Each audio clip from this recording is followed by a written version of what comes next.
Hello everyone, स्वागत है आप सभी का पढ़ ले जेई पर। और इस क्लास में हम बेटा प्रीवियस ईयर की प्रॉब्लम्स जो हैं काइनेमेटिक्स की, उनका डिस्कशन करने वाले हैं। ठीक है।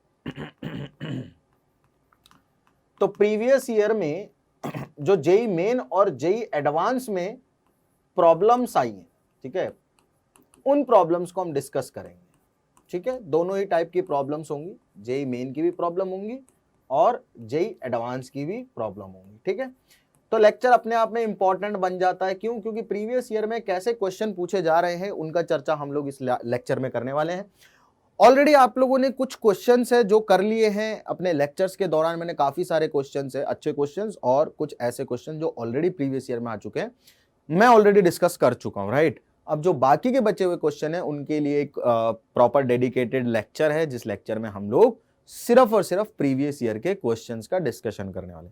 तो completely problem solving based lecture है, जिसमें हमने जो भी सीखा है, जो भी नॉलेज हमने गेन किया, उस नॉलेज का इस्तेमाल करके हमें क्या करना है, यहाँ पे बेटा प्रॉब्लम्स को सॉल्व करना है। कुछ क्वेश्चंस ऑलरेडी मैं करवा चुका हूं, है ना, अच्छी प्रॉब्लम्स जो प्रीवियस ईयर में ऑलरेडी आ चुकी है। अब हम कुछ बची हुई प्रॉब्लम्स है उनको भी सॉल्व कर लेते हैं, ताकि बहुत बढ़िया तरीके से अपने को इस चैप्टर का कॉन्फिडेंस आ जाए कि हाँ भाई अब हमने ये चैप्टर अच्छे लेवल पे कर लिया है। ठीक। पहला जो क्वेश्चन है, क्वेश्चन को एक बार पढ़ लेते हैं। क्वेश्चन कह रहा है कि particle starts from origin at time t equals to 0 and moves along the positive x axis. मतलब वो पॉजिटिव एक्स एक्सिस की तरफ मूव कर रहा है, यानी कि एक डायरेक्शन में मूव कर रहा है ना। तो वेलोसिटी का टाइम के साथ ग्राफ दिया हुआ है, पोजीशन पूछी गई है पार्टिकल की 5 सेकंड में। क्या पूछा गया है? पार्टिकल की पोजीशन पूछी गई है t बराबर 5 सेकंड पे। ठीक है, ग्राफ आप लोगों को शायद नजर आ रहा हो, और नहीं आ रहा है तो मैं बना देता हूं इसे। ठीक है, this is the graph. Actually यहां से स्टार्ट हुआ है कुछ इस तरह से, देन इस तरह से, देन इस तरह से, देन इस तरह से। t बराबर 5 सेकंड में हमें पोजीशन पूछी गई है, ये रहा t बराबर 5 सेकंड। ठीक है बेटा, हमें एक चीज पता है कि एरिया ऑफ वीटी कर्व अगर t बराबर 0 पे पार्टिकल को ओरिजिन पे बताया गया है, t बराबर 0 पे पार्टिकल कहां है? एट ओरिजिन पर है बेटा पार्टिकल। ठीक है, मतलब जो अपना ओरिजिन है उससे x बराबर 0, y बराबर 0 से स्टार्ट कर रहा है। ठीक, और पॉजिटिव एक्स एक्सिस में ही ट्रैवल कर रहा है वो, मतलब पार्टिकल यहां से स्टार्ट कर रहा है t बराबर 0 पे, और वो इधर मूव कर रहा है। और उसकी वेलोसिटी देखो बढ़ रही है इनिशियली, v टाइम का ग्राफ दिया हुआ है। पहले 2 सेकंड तक वेलोसिटी बढ़ती है, फिर अगले 2 सेकंड के लिए कांस्टेंट हो जाती है, फिर एकदम से बढ़ती है और फिर कांस्टेंट हो जाती है। ठीक है, फिर आगे की तो बात हमें देखनी नहीं है। हमें पता है कि वीटी का क्या एरिया अंडर कर्व मुझे डिस्प्लेसमेंट दे देगा। क्या दे देगा बेटा? डिस्प्लेसमेंट दे देगा। अगर मुझे डिस्प्लेसमेंट मिल गया तो कोई बड़ी बात है क्या पोजीशन निकालना? क्योंकि हमें इनिशियल पोजीशन तो पता ही है। डिस्प्लेसमेंट क्या होता है? Final position minus initial position, यही होता है बेटा डिस्प्लेसमेंट। अरे डिस्प्लेसमेंट क्या होता है भाई? Final position minus initial position. Initial पता है, फाइनल हम निकाल, डिस्प्लेसमेंट निकाल लेंगे तो फाइनल पोजीशन पता चल जाएगी, है ना। तो हमने क्या किया, हमने बेटा एरिया निकाल दिया वीटी कर्व का। मतलब ये 0 से और 5 सेकंड के बीच का एरिया निकालना, मतलब मुझे ये वाला जो रेक्टेंगल दिख रहा है इसका एरिया निकालना है, दिस एरिया, प्लस ये वाला एरिया निकालना है रेक्टेंगल का, सॉरी ये स्क्वायर बन गया, इसका एरिया निकालना है, प्लस ये वाले ट्राइंगल का एरिया निकालना है। ठीक है, तो 3 चीजें हैं जिनका मुझे एरिया निकालना है। पहले ट्राइंगल का एरिया निकालना है, तो 1/2 इंटू बेस इंटू हाइट। ठीक है, प्लस जो एक्सिस के ऊपर वाला एरिया होता है उसे पॉजिटिव लेते हैं, जो नीचे वाला एरिया होता है उसे नेगेटिव लेते हैं। ठीक है, तो ये पूरा का पूरा ग्राफ ऊपर है तो ऊपर वाला एरिया पॉजिटिव, आगे जो स्क्वायर है उसका एरिया तो 2 इंटू 2, प्लस रेक्टेंगल का एरिया 1 इंटू 3, 3 और 4 7 और 2 9, तो 9 मीटर आ गया डिस्प्लेसमेंट। ठीक है, मतलब final position minus initial position का जो डिफरेंस है वो 9 है, इनिशियल पोजीशन 0 है, फाइनल पोजीशन आ गई 9 मीटर। तो बेटा 5 सेकंड में कहां पे होगा? ओरिजिन से 9 मीटर दूरी पे होगा। कौन होगा 9 मीटर दूरी पे बेटा? अपना पार्टिकल। ठीक है, जिसकी हम चर्चा कर रहे हैं। चलो फटाफट से नोट करो बेटा इस सवाल को, ये जो हमने सवाल दिखाया आप लोगों को, इसे प्लीज फटाफट से नोट कर लीजिएगा सभी लोग जल्दी। चलो भाई नेक्स्ट क्वेश्चन की तरफ चलते हैं, देखते हैं नेक्स्ट क्वेश्चन क्या कह रहा है भाई। नेक्स्ट क्वेश्चन में हमें दिया हुआ है कि a particle is moving with speed v is equal to b root x। Particle है, उसकी स्पीड दे रखी है अपन को बी रूट एक्स। तो देखो यार स्पीड जो है वो एक्स पे डिपेंड कर रही है, ठीक है। along positive x axis calculate the speed of particle at time t is equals to tau। मतलब हमें v at any time t is equals to tau पे फाइंड करनी है। अज्यूम भी करना है, क्या अज्यूम करना है कि t is equals to 0 पे पार्टिकल की पोजीशन है 0। अगर t इक्वल्स टू 0 पे पार्टिकल 0 पे है, ये वैल्यू मैं यहां पुट करता हूं तो v की वैल्यू आ जाती है b इंटू अंडर रूट में 0 यानी कि 0। तो t इज इक्वल्स टू 0 पे v की वैल्यू मिल गई हमें, किसी time t is equals to 0 पे हमें v की वैल्यू मिल गई, ठीक है। मुझे क्या करना, मुझे किसी टाइम t पे क्या निकालना है, किसी टाइम t पे मुझे देख लो ध्यान से क्या निकालना है बेटा, v निकालना है। मतलब किसी टाइम t उसकी वैल्यू दे रखी है। पहले हमें ये कंफर्म कर लेना चाहिए कि ये कांस्टेंट एक्सेलरेटेड मोशन है या नहीं है, ताकि मैं न्यूटन की इक्वेशंस लगा पाऊंगा या नहीं लगा पाऊंगा, इस चीज की मुझे कंफर्मेशन मिल जाए। तो v की वैल्यू मैंने लिखी b रूट एक्स। मैं दोनों तरफ t से डिफरेंशिएट करता हूं इसको, तो ये dv बाई dt बन जाएगा। b कांस्टेंट है, रूट एक्स का डिफरेंशिएशन होता है 1/2 रूट एक्स, और x का डिफरेंशिएशन हो जाएगा dx बाई dt। भाई dx बाई dt को हम क्या कहते हैं, v, और dv बाई dt को क्या कहते हैं, a। तो a will be equals to b by 2 root x, ठीक है, इंटू dx बाई dt क्या है भैया, v बन जाएगा। v की वैल्यू मेरे को पता है b रूट एक्स है, तो b by 2 root x into b root x. तो ये रूट एक्स से रूट एक्स का कट गया, तो बी स्क्वायर बाई 2 आ रही है वेलोसिटी की वैल्यू। क्या आ रही है बेटा, बी स्क्वायर बाई 2 आ रही है। बी कांस्टेंट है, एक्सेलरेशन कांस्टेंट आ रहा है, b square by 2। B constant है ना, तो कांस्टेंट आ रहा है। अब अगर कांस्टेंट एक्सेलरेशन, तो किसी भी टाइम टी पे वेलोसिटी लिखी जा सकती है v बराबर u प्लस ए टी। नहीं तो मैं फिर इसको dx बाई डी टी लिखता, या फिर वट एवर a को मैं dv बाई डी टी लिखता, वहां से वेलोसिटी निकालता।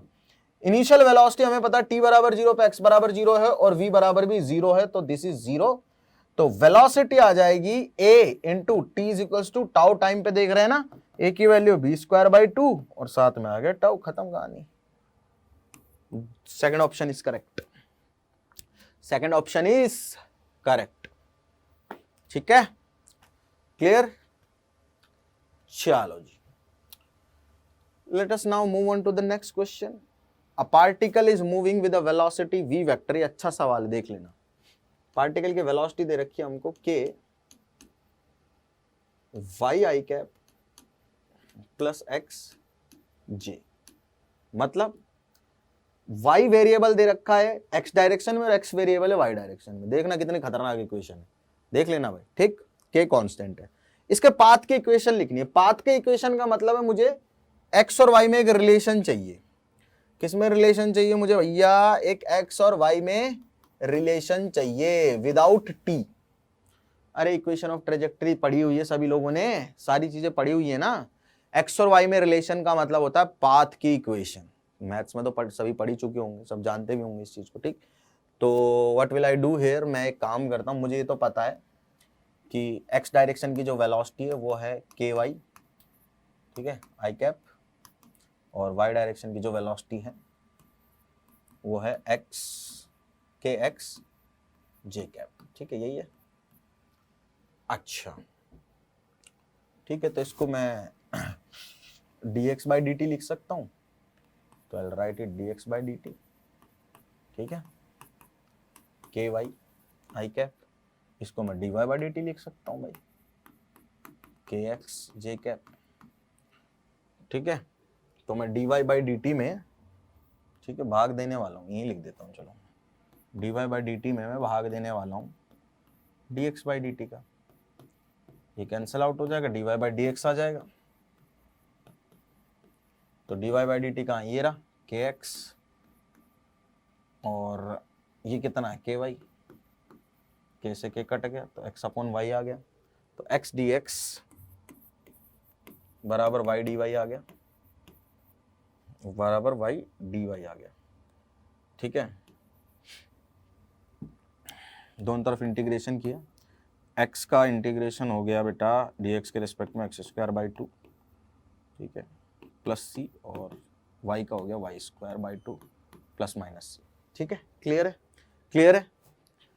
ऑप्शन के अकॉर्डिंग हमें ये पता चल रहा है कि भैया तीसरा ऑप्शन जो है वो करेक्ट है, y square is equals to x square plus constant. मतलब ऑब्वियस सी बात है, it will be like this only, whatever, यहाँ के लिख दो, चलो ठीक है। तो क्या आ रही इक्वेशन, वाई स्क्वायर बराबर x square plus some constant.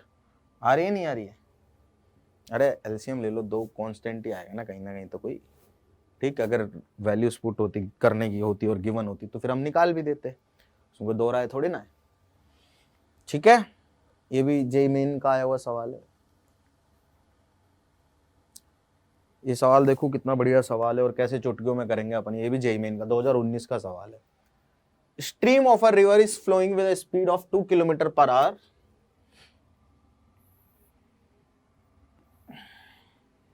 River जो है उसकी स्ट्रीम की स्पीड दे रखी है अपन को,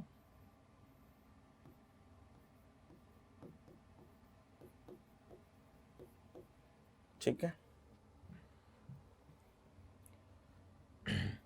swimmer can swim at a speed of 4 kilometre per our, ठीक है।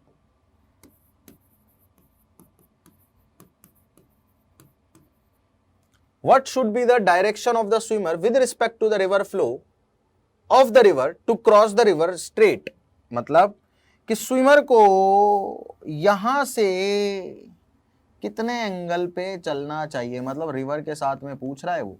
तो मैं तो बेटा इसके साथ में निकाल देता हूँ, let's say this angle is theta, उसमें 90 जोड़ दूंगा तो रिवर के साथ का एंगल आ जाएगा। तो मैंने कहा कि स्विमर चलता है भैया वीबीआर से इधर, क्योंकि इसको स्ट्रेट क्रॉस करनी तो इधर चलना पड़ेगा, ठीक है भाई साहब, इसमें कोई दौरा ही नहीं है। अब इसके दो कंपोनेंट आ जाते, एक इधर आ जाता वीबीआर साइन थीटा और एक इधर आ जाता वीबीआर कॉस थीटा। अगर भैया इसको सीधा निकलना है तो ये वाला और ये वाला कंपोनेंट बराबर होने चाहिए, that is the only case ये सीधा आगे जा सकता है, ठीक। तो भैया क्या हुआ कि ये हमने सबने केस पढ़ा हुआ है, क्लासेस में डिस्कस किया हुआ है कि वी आर अगर बराबर हो जाएगा v b r sine theta के, फिर तो ये आगे जा पाएगा इस लाइन के अलावा, speed v b r cos theta से। ये 2 है, ये 4 है, ये साइन थीटा है, ये 1/2 आ गया, साइन थीटा की वैल्यू आ गई हमारे पास, थीटा आ गया कितना 30 डिग्री। अब थीटा क्योंकि हमारे पास 30 डिग्री आ गया है, मुझे थीटा नहीं पूछा, मुझे पूछा गया कि रिवर के साथ कितना एंगल है, ये पूछा हुआ है मुझे। ये 30 है, इसमें 90 ऐड कर दो तो रिवर के साथ कितना एंगल हो गया 120। तो बेटा थर्ड ऑप्शन करेक्ट है, सिंपल सी बात है। कौन सा? थर्ड ऑप्शन करेक्ट है, ठीक। ठीक है बेटा, समझ में आया क्वेश्चन सभी लोगों को? कोई दिक्कत वाली बात नहीं इस क्वेश्चन में, कोई दिक्कत ठीक है इस क्वेश्चन में होनी भी नहीं चाहिए भाई, ठीक है। चलिए let us now move on to the next question. ये मतलब बहुत आसान क्वेश्चन जेईई मेन में पूछे गए हैं, ये थोड़ा बेसिक सा क्वेश्चन है and I think we have already discuss this question too, but फिर एक बार डिस्कस कर लेते, देखते हैं। एक प्लेन है जो इंक्लाइन है 30 डिग्री पे with respect to the horizontal, particle को 2 मीटर पर सेकंड की स्पीड से प्लेन के बेस से फेंक दिया गया है। अच्छा, क्लोज टू पूछा गया, मतलब यहां से हमको ये पूछा गया है कि किस डिस्टेंस पे यहां जाके ये हिट कर जाएगा, यानी कि हॉरिजॉन्टल रेंज पूछी गई है। तो सबसे पहले ऐसे केसेस में क्या करते हैं, इसको मानते हैं x, इसको मानते हैं y, ठीक, क्लियर है। अच्छा, अब थोड़ा सा ध्यान देना बेटा, ux मतलब जो हमने x माना उसमें स्पीड कितनी है u cos 15, uy कितना है u sin 15, x डायरेक्शन में एक्सेलरेशन है क्या? जी हाँ बिल्कुल है, क्योंकि ग्रेविटेशनल एक्सेलरेशन नीचे की तरफ एक्ट कर रहा है ऐसे, और उसके दो कंपोनेंट करेंगे हम, एक नेगेटिव y में और एक नेगेटिव x में, दिस एंगल विल बी 30। तो g का ये वाला जो कंपोनेंट है g cos 30, ये y डायरेक्शन में आ जाएगा नीचे की तरफ, और ये x में आ जाएगा g sin 30। ये सब सीखा हुआ है हमने। तो भैया जिन्होंने नहीं सीखा हुआ है वो बेटा पिछले लेक्चर्स देख लेना, ये सारी बातें डिस्कस की हुई हैं और समझाई हुई। आज तो हम प्रैक्टिस कर रहे हैं बस क्वेश्चंस की, ठीक।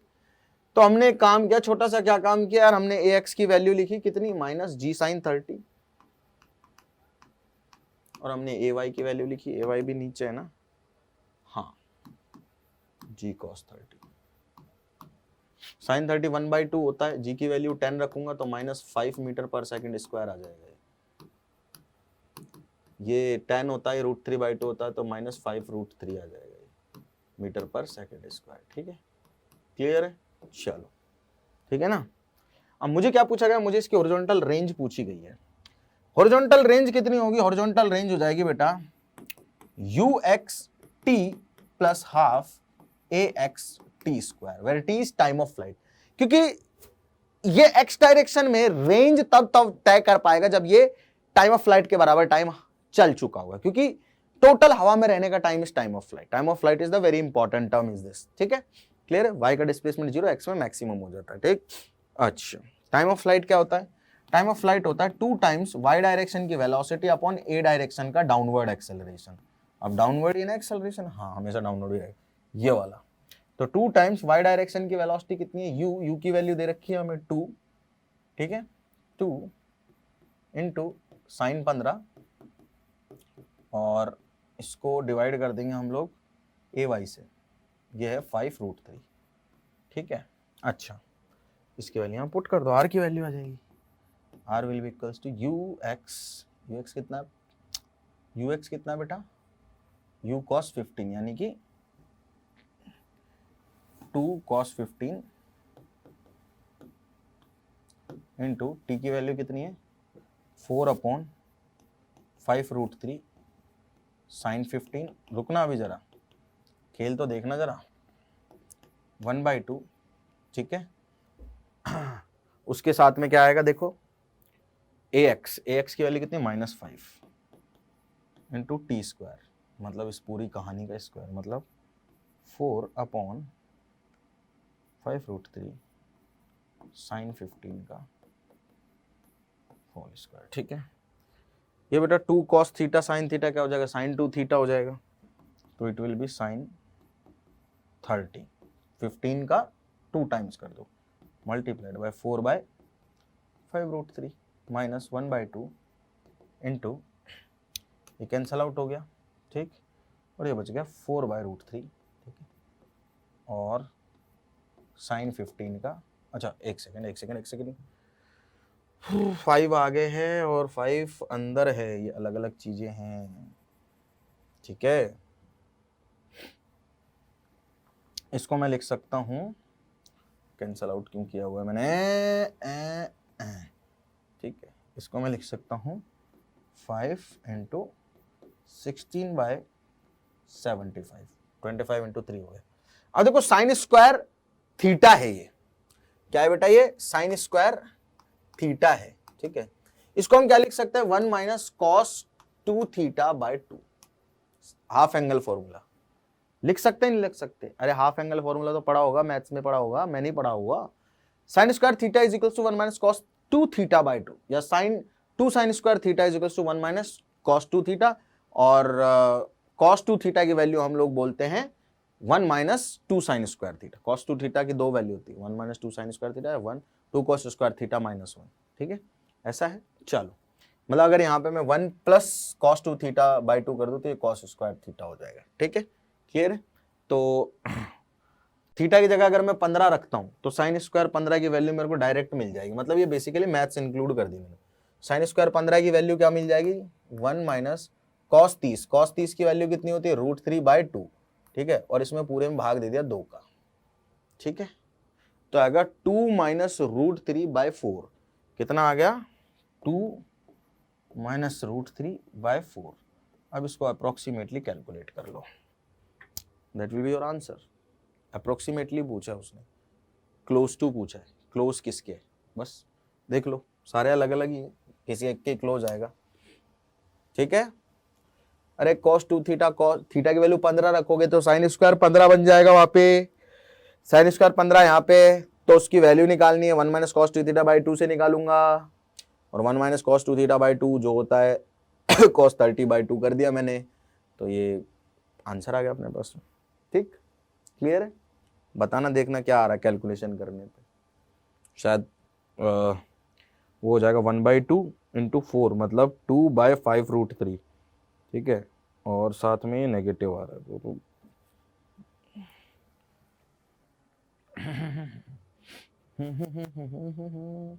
ठीक है बेटा, क्लियर है सभी लोगों को? अरे क्लियर है ना सभी लोगों को कहानी? क्लियर है ना सभी लोगों को कहानी? ठीक, कोई दिक्कत तो नहीं?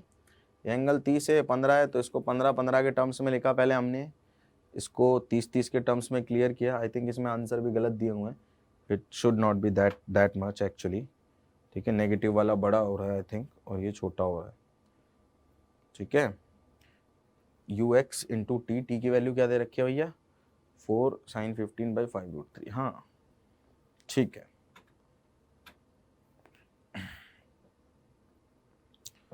ये छोटा ही आएगा वैसे तो। ठीक, क्लियर है? मतलब इनमें शायद कोई भी सेंटीमीटर में दे रखा। हाँ ठीक है, फिर ये मीटर में आएगा जो भी, उसको 100 से मल्टीप्लाई कर लेना, सेंटीमीटर में आंसर आ जाएगा। देख लेना आप कौन सा आ रहा है। ठीक, सही है, जो भी कर रखा है सही है, ऑप्शंस भी सही है, और अपना जो आंसर आ रहा है वो भी सही है, और अपना एक्सप्लेनेशन भी सही है। ठीक, चले आगे।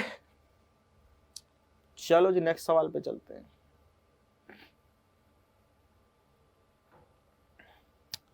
नेक्स्ट क्वेश्चन कह रहा है कि shell is fired from a fix artillery gun with an initial speed u such that it hits the target on the ground at a distance r from it. सुनना जरा, कहानी क्या है, मुद्दा क्या है? मुद्दा यह है कि यहां से एक पार्टिकल को प्रोजेक्ट किया गया, ठीक है, u स्पीड से। अब ना जो पार्टिकल है उसको u स्पीड से हमने क्या किया बेटा? प्रोजेक्ट किया। आर्टिलरी गन से जो भी पार्टिकल निकलेगा उसकी स्पीड सेम रहेगी। ठीक है, अब ये कहीं r दूरी पे स्थित पॉइंट पे जाके गिर जाता है। r दूरी पे स्थित कहीं पॉइंट पे जाके ये यहां गिर गया। ठीक है, गिर गया, बहुत बढ़िया, ऐसे गया लेट से, और जाके यहां पे टकरा गया। अब मुझे कहा गया T1 and T2 are the values of time taken by it to hit the target in 2 possible ways. तो प्रोडक्ट T1 T2 क्या होगा? मतलब मान लो कि मैंने 2 प्रोजेक्टाइल फेंके अलग अलग एंगल पे। किस पे बेटा? अलग अलग एंगल पे।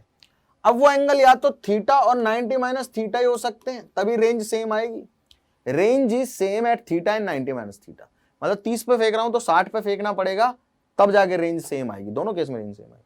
15 पे फेंक रहा हूं तो 30 डिग्री पे फेंकना पड़ेगा, रेंज सेम आ जाएगी। ठीक, अच्छा, तो थीटा और 90 माइनस थीटा पे सेम आ रही रेंज, मतलब इधर टाइम T1 लग रहा है, इधर T2 लग रहा है, तो ये टाइम का ही मेरे को रेशियो निकालना है। ठीक है, तो यार ये जो टाइम आ रहा है T1, ठीक है, टाइम ऑफ फ्लाइट हो गया जिसको मैंने थीटा एंगल पे फेंका उसका, तो ये हो जाएगा 2 times u sine theta upon g. और ऐसे T2 की वैल्यू जो आ रही है वो अपने पास में आ जाएगी 2 times u sine 90 minus theta, क्योंकि y डायरेक्शन की इस बार स्पीड 90 माइनस थीटा हो जाएगी, डिवाइडेड बाय g, यानी कि आ जाएगा 2u cos theta upon g। ये T2 आ गया। तो T1 T2 को मल्टीप्लाई कर दो, एक बार देख लो क्या आ रहा है। मतलब बहुत ज्यादा डिफिकल्ट सवाल नहीं आते हैं बेटा, मैं तो पहले ही कह रहा था आप लोगों से। This is coming as 2u का स्क्वायर और साथ में आ रहा है sine theta cos theta. 2u sine theta upon g, 2u sine theta cos theta upon g, तो 2u अपॉन जी का तो स्क्वायर आ गया, साइन थीटा कॉस थीटा आ रहा है। अब यार इसमें हमें रेंज r दे रखी है, r की वैल्यू हमें पता ही है कि दोनों केस में क्या होगी बेटा? दोनों केस में सेम ही होगी। मतलब I can write it as u square 2 sine theta, sine 2 theta होता है ना, कॉस थीटा अपॉन जी। ठीक है, ठीक है, अब u स्क्वायर अपॉन जी साइन थीटा कॉस थीटा। चलो u square sine theta cos theta की वैल्यू देख लेते हैं। u square sine theta cos theta की जो वैल्यू आ रही है वो आ रही है 2gr अपॉन 2। ठीक है, तो इस ur को अलग कर लेते हैं। ठीक है, ये u स्क्वायर को अलग कर लेते हैं, 2 अपॉन जी के स्क्वायर एज इट इज रहने देते, इस u स्क्वायर को यहाँ लिख देते हैं। तो u square sine theta cos theta की वैल्यू gr अपॉन 2, तो ये 2 अपॉन जी स्क्वायर, सॉरी 2 का स्क्वायर अपॉन जी का स्क्वायर इंटू इसकी वैल्यू कितनी है? gr/2। तो g से g कैंसल आउट हो गया, एक 2 से एक 2 कैंसल आउट हो गया। ठीक है, तो भैया ये आ रहा है अपने पास में 2r अपॉन जी, फोर्थ ऑप्शन T1 T2 का मल्टीप्लीकेशन कितना आ रहा है 2r अपॉन जी, कितना आ रहा है बेटा 2r अपॉन जी, ठीक, क्लियर। चलो नेक्स्ट क्वेश्चन पे चलते हैं रे भाई।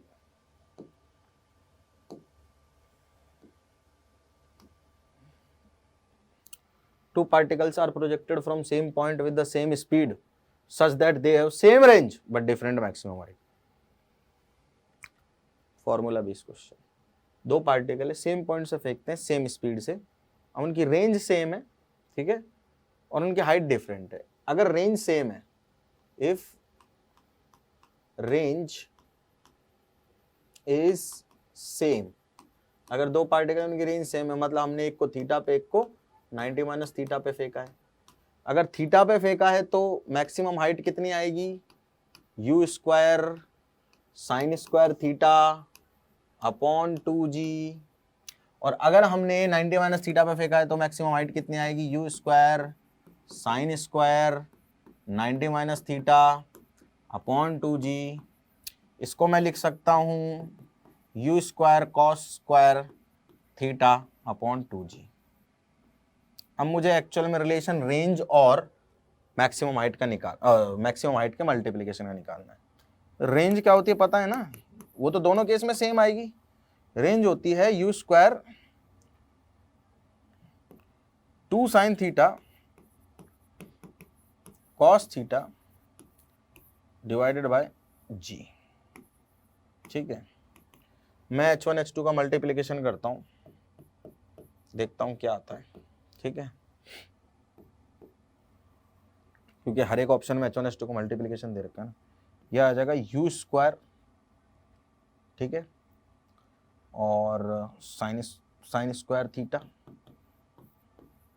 Upon 2g into you square cos square theta upon 2g, ठीक है, ठीक है जी। अब हम एक काम करते हैं, क्या काम करते हैं यार, इसको मैं लिख सकता हूं you sign theta cos theta, sorry you square sine theta cos theta का स्क्वायर लिख सकता हूं ना, लिख सकता हूं ना, ठीक है।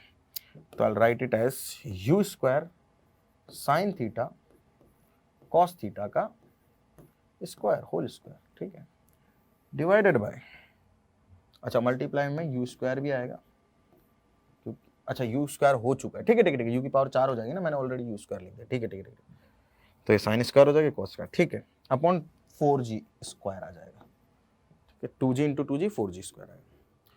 U square sine theta cos theta की वैल्यू आ जाएगी अपने पास में, यहां से u square sine theta cos r g upon 2, देखो यू स्क्वायर, चलो इसको मैं आगे लिख देता हूं, इसको मैं पीछे लिख देता हूं, 2 को एज इट इज रहने दूं, ये यू स्क्वायर हुआ, you square sine theta cos theta की वैल्यू क्या हो जाएगी आर जी अपॉन 2, तो इसकी वैल्यू पुट कर देता हूं मैं, आर जी बाय 2 का स्क्वायर, ठीक है, और साथ में आ रहा है 1 अपॉन 4g स्क्वायर, ठीक है, ये आ रहा है h1 इंटू h2। अब देखो यार ये g स्क्वायर से g स्क्वायर कैंसिल आउट हो गया और r स्क्वायर अपॉन 16 आ गया ये, ठीक है, तो r स्क्वायर बराबर 16 h1 h2 आ रहा है, सेकंड ऑप्शन दिखाई दे रहा है मुझे, r square is equals to 16 h1 into h2। मतलब फॉर्मूला बेसिक क्वेश्चन है, इनमें यार क्या ही दिमाग लगाना पड़ रहा है, कुछ भी नहीं।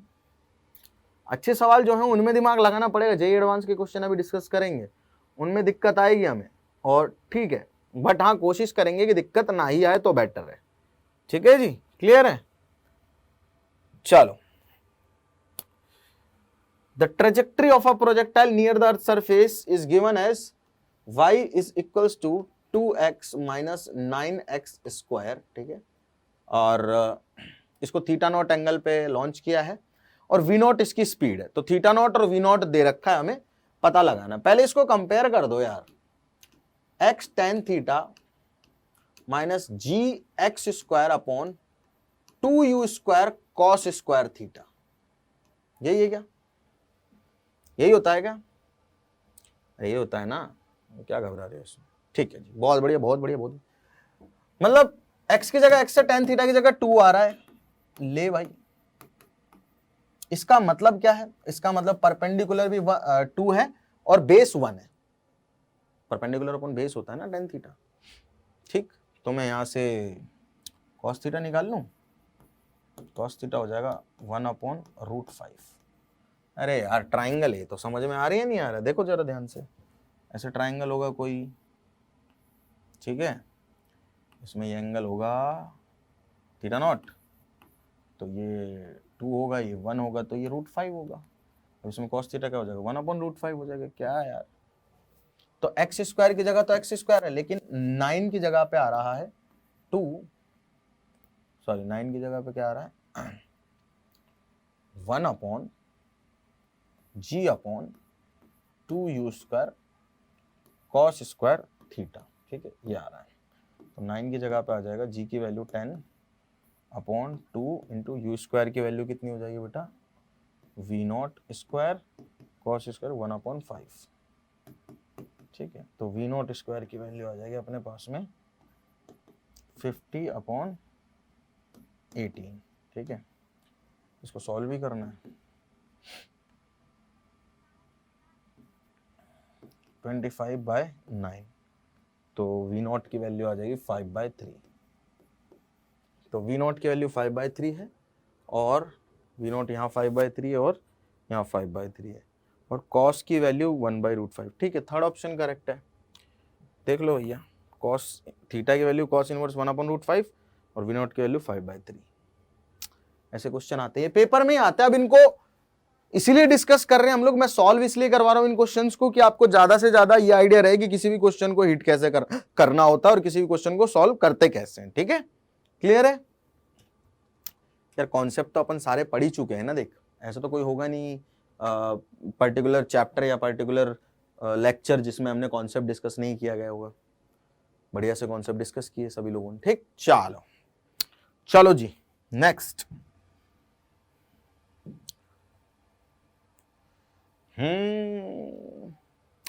जे एडवांस, छोटा सा सवाल है। Bird is flying in north east direction with velocity 4√2 metre per second with respect to the wind, ठीक है। सुनना ध्यान से कि जो बर्ड है उसकी विंड के रिस्पेक्ट में वेलोसिटी दे रखी है 4√2 मीटर पर सेकेंड, ठीक है। अब विंड जो ब्लो कर रही है वो साउथ टू नॉर्थ कर रही है 1 मीटर पर सेकेंड से। विंड जो मतलब विंड की एब्सोल्यूट स्पीड दे रखी है हमें 1 मीटर पर सेकेंड, ठीक है। ये जो स्पीड है ये है नॉर्थ ईस्ट में, ठीक है। तो ये नॉर्थ ईस्ट में बोल देता हूं मैं से, ऊपर नॉर्थ है, इधर ईस्ट है, ठीक है, और ये डाउनवर्ड नॉर्थ से साउथ में। Find the magnitude of the displacement of the bird in 3 second. Acceleration वगैरह की बात नहीं की गई है, जो बर्ड है उसका डिस्प्लेसमेंट बताना 3 सेकंड में। उसके लिए मुझे बर्ड की वेलोसिटी चाहिए, चाहिए कि नहीं चाहिए, चाहिए ना, वीबी, ठीक है। एनीवेज एक बार डायग्राम बनाते हैं और वीबी की वैल्यू तो निकल जाएगी, मैथमेटिकल फॉर्मूला से निकल जाएगी, उसमें कोई बड़ी बात नहीं है ना। एक बर्ड है, उसको हमने वेलोसिटी दे रखी है कुछ, लेट्स से यहाँ पे बर्ड है अपनी, ठीक है। इस बर्ड को हमने वेलोसिटी दे रखी है 4√2 नॉर्थ ईस्ट में, ये नॉर्थ ईस्ट है, ये वेलोसिटी दे रखी है 4√2, ठीक है, ठीक है ना, क्लियर है। अच्छा, अगर मैं ये एंगल मानूं कुछ भी, मतलब थीटा मान लेता हूं, तो this will be 4√2 cos theta and this will be 4√2 sin theta.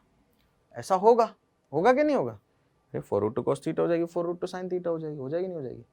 अच्छा, तो इन दोनों का सम होना चाहिए, मतलब वेक्टर सम होना चाहिए 4√2। तो सॉल्व करोगे ये 4 आ जाएगी और ये भी 4 आ जाएगी। कैसे, अरे यार देखो ना, 90 डिग्री पे 2 वेक्टर हैं, उनका रिजल्टेंट 4√2 लाना है, तो 4 और 4 होनी चाहिए। नहीं समझ में आ रहा तो इसको देख लो भैया, ये 4√2, अच्छा ये वाला कंपोनेंट है ना, it will be equals 4√2 cos theta होगा, ठीक है, पहला, और दूसरा 4√2 sin थीटा होगा, ठीक है। यही होंगे ना दोनों कंपोनेंट। अरे भाई ये 4√2 cos थीटा होगा, 4√2 sin थीटा होगा, this is Vx, this is Vy, इन दोनों को स्क्वायर करूंगा, ये आना चाहिए ना, आना चाहिए ना, कि नहीं आना चाहिए, समझ गए। बिल्कुल सिंपल सी बात है। vx² प्लस vy² बराबर आना चाहिए अपने पास में, दो इक्वेशन आ जाएंगी, बराबर में आना चाहिए 4√2 के, और ये तभी आएगा जब ये 4 होगा और ये 4 होगा। सिंपल सी बात है यार, कैसी बातें करते हो तुम लोग, उसके अलावा और कोई चांस हो ही नहीं सकता। ठीक है, खैर मतलब इसको तुम 45 रख के देखो ना थीटा को, तुम्हारे पास 1/√2 आएगा तो ये 4 आ जाएगा। ठीक है, ये 4 आ जाएगा, दोनों बराबर होंगे तभी वो 4√2 आता है। ठीक, ये गिवन नहीं था, ये हमें फाइंड करना पड़ा। ठीक, अब मुझे बोला गया कि बर्ड जो जा रहा है बेटा, बर्ड जा रहा है नीचे की तरफ। ठीक है, मैं सबसे पहले ये लिखता हूं, velocity of bird with respect to wind जो है वो है 4i plus 4j। Vector form में लिख दिया, 4√2 नॉर्थ ईस्ट में ना, तो उसको वेक्टर फॉर्म में लिख दिया। अच्छा, और ये जो दे रखी है हमें, इसका मतलब है VB माइनस VW, ये है इसका मतलब। इसका मतलब क्या है कि velocity of bird with respect to ground minus velocity of wind with respect to ground. तो इसको इधर ले आओ, वेलोसिटी ऑफ बर्ड जो आ जाएगी वो आ जाएगी अपने पास में velocity of bird with respect to wind plus velocity of wind. ठीक है, यही होगी ना।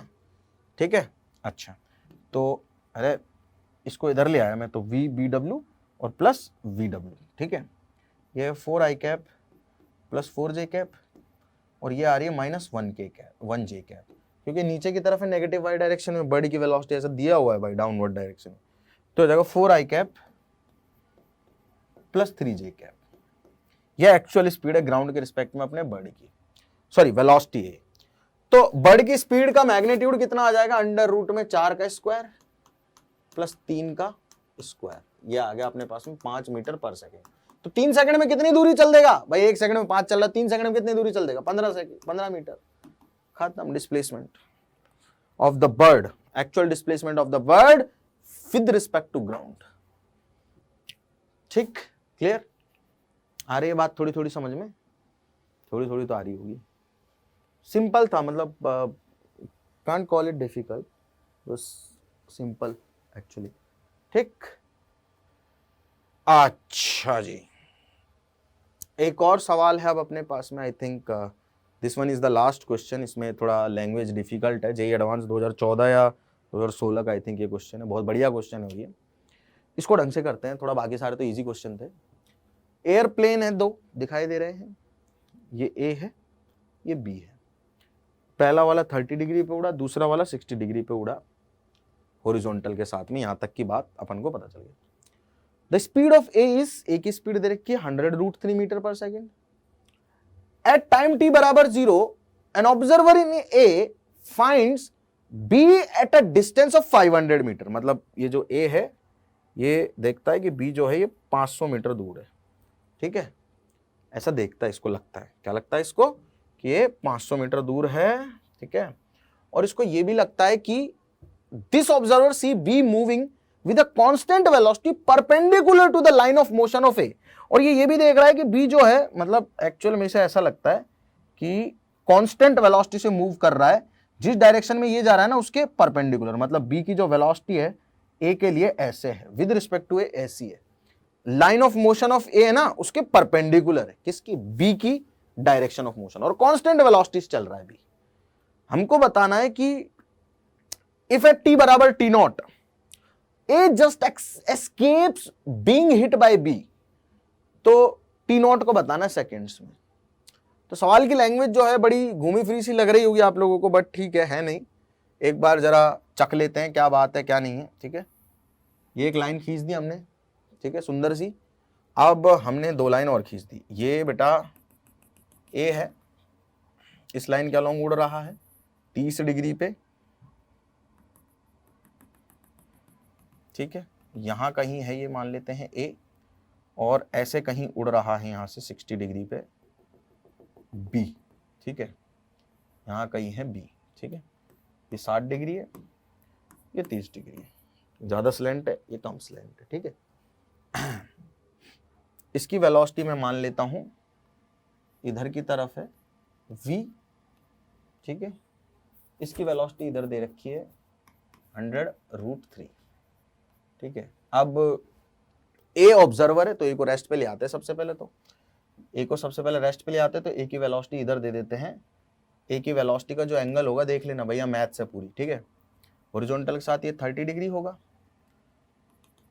ये हॉरिजॉन्टल के साथ 60 डिग्री होगा। तो ए की वेलोसिटी अगर एक्चुअल में ऐड करता तो इधर ऐड होती, लेकिन इधर नहीं करनी है, इधर करनी है, ठीक है। तो ए की वेलोसिटी जो है उसका हॉरिजॉन्टल के साथ एंगल हो जाएगा कुछ इस तरह से, देखो जरा इस तरह से, ठीक है। अगर ये एंगल 30 है तो ये एंगल भी 30 होना चाहिए। एक second, give me few seconds. ये एंगल इधर ऐड होता 30, ठीक है, तो ऐसे जाना चाहिए। अगर ये एंगल 30 है तो ये एंगल भी 30 होना चाहिए, और ये हो गई 100√3। अब हम बी को ऑब्जर्व करने वाले हैं सिर्फ और सिर्फ। अब हम बी को ऑब्जर्व करने वाले हैं। ए की वेलोसिटी मैंने इसको दे दी, ठीक है, एंगल वेंगल मेजर करके, ठीक। अब हम सिर्फ बी को ऑब्जर्व करने वाले हैं। किसको ऑब्जर्व करने वाले बेटा? बी को ऑब्जर्व करने वाले हैं। बी कहता है कि मेरे को ऐसा लग रहा है कि ए कांस्टेंट वेलोसिटी से चल रहा है और ऐसे 500 मीटर की दूरी पर है। अब कांस्टेंट वेलोसिटी से चल रहा है मतलब इनके दोनों के ये वाले जो पैरेलल वाले कंपोनेंट है वो बराबर होनी चाहिए, तभी उसको कांस्टेंट वेलोसिटी से चलता हुआ दिखाई देगा। और इसको लग रहा है कि परपेंडिकुलर वो मूव कर रहा है और उसके अलावा हिट करने वाला है इसको। तीनों टाइम में वो इतनी दूरी चल लेगा 500 मीटर, ये बोला गया है। तीनों टाइम में वो इतनी दूरी चल लेगा 500 मीटर, ये बोला गया है, ठीक है। मतलब परपेंडिकुलर मूव करता। अगर परपेंडिकुलर मूव कर रहा है, सुनना ध्यान से, तो अलोंग एक, ये इसको तो रेस्ट पे माना हुआ है ना भाई, ये चल रहा है सिर्फ, ये अब यहीं रुका हुआ है। अब सारा मुद्दा इसका है, इसको हैंडल करना है। अब इसको क्या करना है? इसको एक काम करना है, इसको जाके इस लाइन पे परपेंडिकुलर हिट करना है। समझ रहे हो क्या कहने की कोशिश कर रहा हूं? मतलब कुछ ऐसी लाइन है कि ये जाके ऐसे हिट करना चाहता है इसको, मतलब थोड़ा आगे भी ऐसे जा रहा है ये पार्टिकल, तो ये जाके ऐसे हिट करना चाह रहा है इसको 90 डिग्री पे। ए को थोड़ा सा आगे मान लो, ए को, ठीक है, यहां मान लीजिए थोड़ा सा ए को, ताकि थोड़ी तसल्ली हो जाए आप लोगों को भी। दिस इज ए एक्चुअली, यहां है ए, ठीक है, और इसको हमने रेस्ट पे माना हुआ है, ठीक ठीक। अच्छा, ये परपेंडिकुलर हिट करना चाहता है लाइन ऑफ मोशन ऑफ ए के, ठीक। अगर बी इसके परपेंडिकुलर जा रहा है, यानी कि इस लाइन के परपेंडिकुलर, अब देखो ध्यान से सुन लेना, ये वाली लाइन और ये वाली लाइन सेम है, यानी कि एक्चुअल में ये वाली लाइन परपेंडिकुलर इस वाली लाइन के, ठीक है। इसका मतलब ये है कि इस लाइन के अलोंग ए इस वाली लाइन के अलोंग, एक सेकेंड मैं थोड़ा सा खींच देता हूं अच्छे से, ठीक है, आप लोगों को भी थोड़ा, अरे यार थोड़ा सा तो आइडिया हुआ आप लोगों को exactly what are we doing और क्यों हम ये कर रहे हैं, ठीक है। हाँ सुनना जरा, पैरेलल लाइन खींचते हैं पहले, तो इसके पैरेलल बनानी है ना ये 30 डिग्री, तो ऐसी लाइन आएगी ऐसी, ठीक है, लगभग ऐसी। ये था अपने पास में 100√3, ठीक है। तो इस लाइन के अलोंग कंपोनेंट 0 होने चाहिए, क्योंकि तो परपेंडिकुलर मूव कर रहा है, ऐसे मूव कर रहा है ना, तो इस लाइन के अलोंग कंपोनेंट 0 होनी चाहिए। अब इस लाइन के अलोंग कंपोनेंट अगर 0 करने हैं हमें, तो कैसे करेंगे? देखो जरा, ये एंगल पता है मुझे 30 है, ठीक है, ये पूरा 60 था, जिसमें से ये 30 है तो ये भी 30 है, तो ये आ गया v cos 30, ठीक है। और इस लाइन के अलोंग आ जाएगा ऐसे v sin 30, ठीक है। और इसका तो क्या ही कंपोनेंट आएगा, कुछ कंपोनेंट नहीं आएगा। अब हमें पता चल गया कि इसको परपेंडिकुलर जाना है 500 मीटर, तो भाई टाइम कितना लगेगा? टाइम लगेगा 500। ये जे एडवांस का क्वेश्चन है, v sin 30, सिंपल। v की वैल्यू निकल जाए तो मजा ही आ जाए, v की वैल्यू यहां से निकल जाएगी, क्योंकि ऐसे मूव कर रहा है तो ये वाला कंपोनेंट और ये वाला कंपोनेंट बराबर होना चाहिए। v cos 30 100√3, तो v√3/2 बराबर 100√3। v की वैल्यू आ गई 200, यहां रख दो, 500/200 इंटू 1/2, 1/2, ये 100 आ गया, ये 5 बार कट गया, 5 सेकंड आ गया। 5 सेकंड में जस्ट ये टकराने से बच जाएगा, मतलब just it escapes just being hit by this particular aeroplane, तो जस्ट ये बच जाएगा। ये 20 को हिट कर देता बट जस्ट ये बच जाएगा, क्योंकि हमने कंसीडर कर लिया कि जस्ट ये टक्कर मारने वाला है, ठीक, क्लियर, सिंपल है। चलो, तो आई होप यहां तक की कहानी आप लोगों को समझ में आ गई है। एक छोटा सा लेक्चर था ये, और इस लेक्चर का पर्पस सिर्फ और सिर्फ ये था कि आपको एक प्रीवियस ईयर के क्वेश्चन का ग्लिम्स मिले और आपको इस चीज की फीलिंग आए कि एग्जैक्टली पूछा क्या जा रहा है जेई मेन में, जेई एडवांस में, राइट। अभी नेक्स्ट जो हमारा चैप्टर होगा उसका नाम होगा न्यूटन्स लॉज ऑफ मोशन, वो नया चैप्टर हम लोग स्टार्ट कर रहे होंगे और बहुत इंटरेस्टिंग चैप्टर है। लेक्चर्स थोड़े लंबे हो सकते हैं एनएलएम के, क्योंकि काफी सारे कॉन्सेप्ट एक ही लेक्चर में कवर हो रहे होंगे, है ना। तो कंसंट्रेशन के साथ पढ़ना है आप लोगों को नेक्स्ट लेक्चर्स को बहुत ज्यादा, क्योंकि अगर कोई भी कॉन्सेप्ट आप छोड़ते हैं तो definitely you will be at loss, ठीक है। और न्यूटन्स लॉज ऑफ मोशन से काफी सवाल जेई मेन और एडवांस में पूछे जाते हैं और वो बेस है एक्चुअल में फिजिक्स का जो हम आगे पढ़ने जा रहे हैं। तो यहां से थोड़ा स्ट्रॉन्ग करना है अपने कॉन्सेप्ट को। See you in the next class. Thank you so much.